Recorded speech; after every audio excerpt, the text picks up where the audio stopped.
여러분 안녕하십니까? 포항 MBC 뉴스데스크입니다.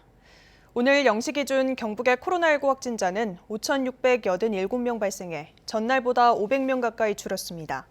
지역별로는 포항이 1,115명이고 경주 475명, 울진 96명, 영덕 55명, 울릉 14명 등입니다. 병상 가동률은 3일 연속 감소세를 보이며 현재 30.9%이고 백신 4차 접종률은 전국보다 높은 12%를 기록했습니다. 본격적인 휴가철이 시작된 가운데 정부는 하루 15만 명의 확진자 발생에 대응할 수 있고 30만 명까지 감당할 병상을 확보 중이라고 밝혔습니다. 오늘 전국 확진 규모는 10만 7천여 명입니다. 월성 원전 1호기를 재가동하는 대가로 원전과 인접한 경주시 양남면 나아리 주민들은 지난 2015년 한수원으로부터 66억 원의 지원금을 받았습니다.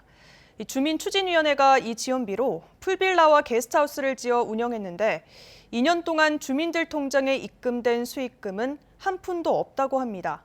주민들은 수익이 얼마나 났는지도 모른 채 건물의 담보가 설정되는 바람에 빚까지 지게 됐습니다. 배현정 기자입니다. 경주시 양남면 나아리 월성 원자력 발전소, 수명 종료를 앞둔 월성 1호기를 재가동하는 대가로 원전과 인접한 주민들은 지난 2015년 한수원으로부터 상생협력지원금 66억 5천만 원을 받았습니다.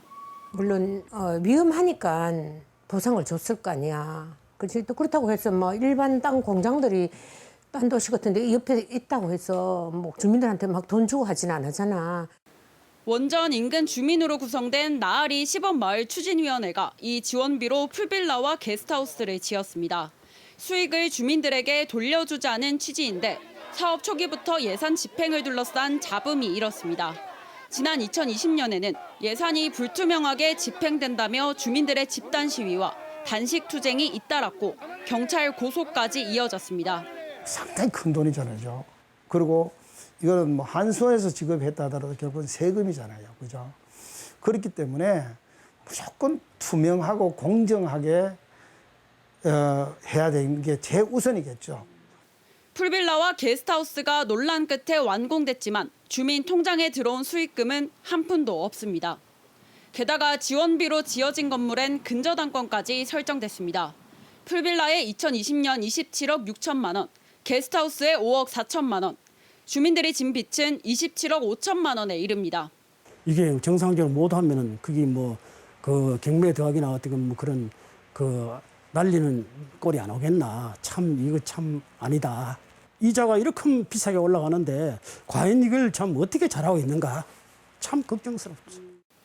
주민들은 지원금을 투명하게만 운영해달라고 당부했습니다.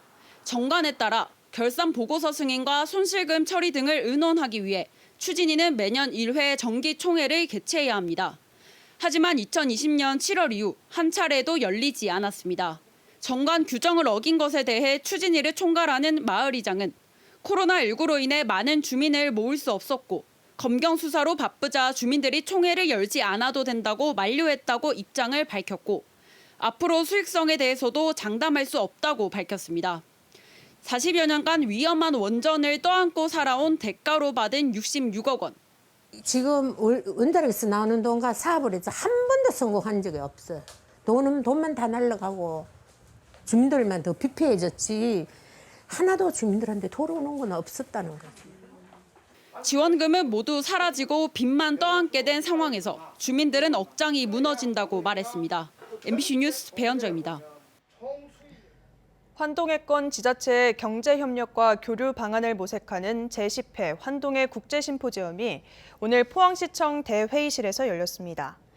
이날 포럼에서는 김흥종 대외경제정책연구원 원장의 새로운 국제정세와 환동해를 주제로 한 기조 강연에 이어 배규성 경희대 국제지역연구원 연구교수가 러시아의 수소에너지 전략과 한러 협력 방안 등을 주제로 발표했습니다. 이어 양평섭 대외경제정책연구원 선임연구위원이 한중 경제관계의 재정립 방향을 주제로 발표하는 등 러시아 우크라이나 전쟁과 신냉전 경제블록의 대치 속에 환동해 경제권의 실질적인 협력 확대 방안이 집중 논의됐습니다. 지역 최대 수건 사업인 영일만대교 건설을 위한 정책협의회가 오늘 국회에서 열렸습니다.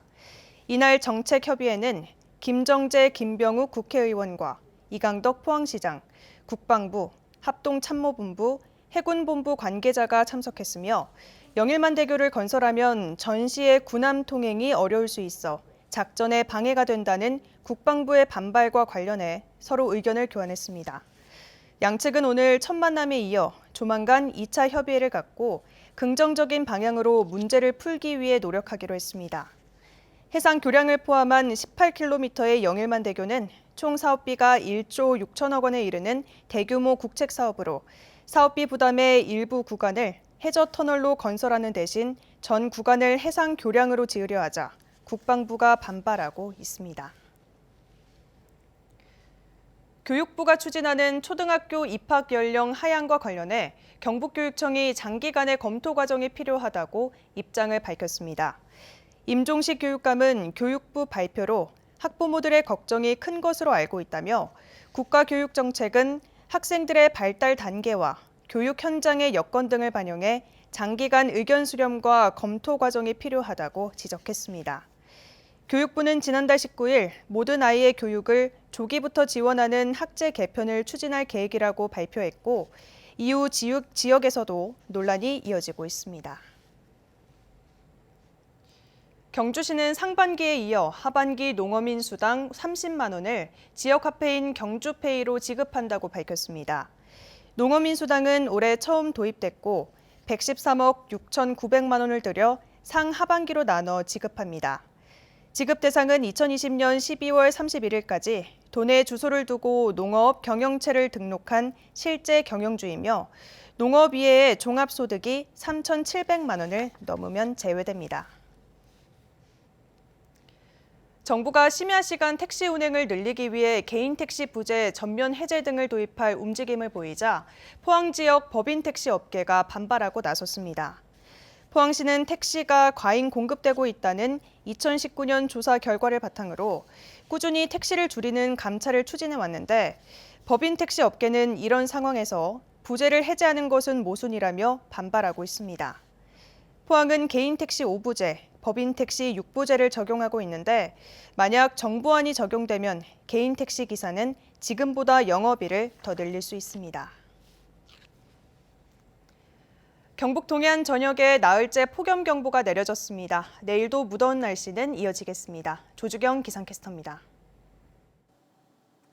폭염의 기세가 꺾이지 않고 더욱더 강해지고 있습니다. 오늘 경북 동해안 전 지역에는 폭염경보가 발효됐는데요.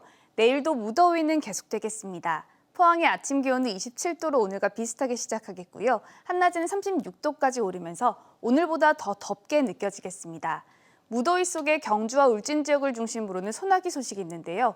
오후 한때 5에서 60mm의 비가 지나겠습니다. 이어서 자세한 내일 기온 보겠습니다. 내일 아침 기온은 25도에서 27도 분포로 오늘과 비슷하거나 1도에서 2도가량 낮게 출발하겠고요. 한낮 기온은 울진이 33도, 영덕 35도, 포항이 36도, 경주 37도까지 오르면서 낮 기온은 오늘보다 1도에서 3도가량 오르겠습니다. 울릉도와 독도에는 비 소식 없겠습니다. 아침 기온 26도로 시작하겠고요. 한낮은 울릉도 31도, 독도 29도 선에 머물겠습니다. 동해바다의 물결은 0.5에서 최고 1.5m로 비교적 잔잔하게 일겠습니다. 다가오는 토요일에는 비 소식이 있습니다. 당분간 밤낮을 가리지 않고 무더위가 계속되겠으니까요. 더위에 지치지 않도록 건강관리 잘해주시기 바랍니다. 날씨였습니다. 더불어민주당 경북도당 위원장 선출을 앞두고 유성찬 후보가 임미애 후보 지지를 선언하며 사퇴함에 따라 선거는 장세호 현 위원장과 임미애 후보 간 양자 대결로 압축됐습니다. 유 후보는 이기는 민주당을 위해 경북도당을 새 인물이 이끌어가야 하기에 임 후보를 지지한다고 밝혔습니다. 민주당 경북도당은 현재 권리당원을 대상으로 온라인과 ARS 투표를 진행 중인데 오는 6일 대의원대회 현장 투표 50%를 더해서 위원장을 선출합니다. 2학기 경북도 내 초등학교 학급수가 1학기보다 13개 더 늘어납니다. 경북교육청이 올 2학기 초중학교 학급 재편성을 마무리한 결과 2학기 초등학교 학급수는 6,613개 학급으로 1학기보다 13개 늘어나며 중학교는 2,978개 학급으로 1학기와 같습니다. 경북교육청은 학기 중 학급 증설이나 감축은 원칙적으로 추진하지 않지만 이번 2학기에는 공동주택 입주에 따라 포항 남부초등학교 등 학생이 늘어나는 학교와 복식 학급이 생겨나 추가 편성을 했다고 밝혔습니다. 경상북도는 오늘 경북산림환경연구원에서 무궁화 우수분화 품평회를 열고 오는 9일까지 전시회를 갖습니다. 올해 품평회에는 경북도 내 13개 시군과 산림환경연구원에서 가꾼 무궁화 분화 117점이 출품됐습니다. 경상북도는 품평회에서 선정한 우수 작품을 오는 10일부터 15일까지 충남 보령에서 열리는 산림청 주최 무궁화 우수분화 품평회에 출품할 예정입니다. 어젯밤 10시 40분쯤 영덕군 강구면 해파랑공원 안 테트라포드에서 관광객 50대 여성이 7m 아래로 추락했습니다. 울진해경은 남편의 신고를 받고 현장에 도착해 팔다리 통증을 호소하는 여성을 인근 병원으로 옮겼습니다.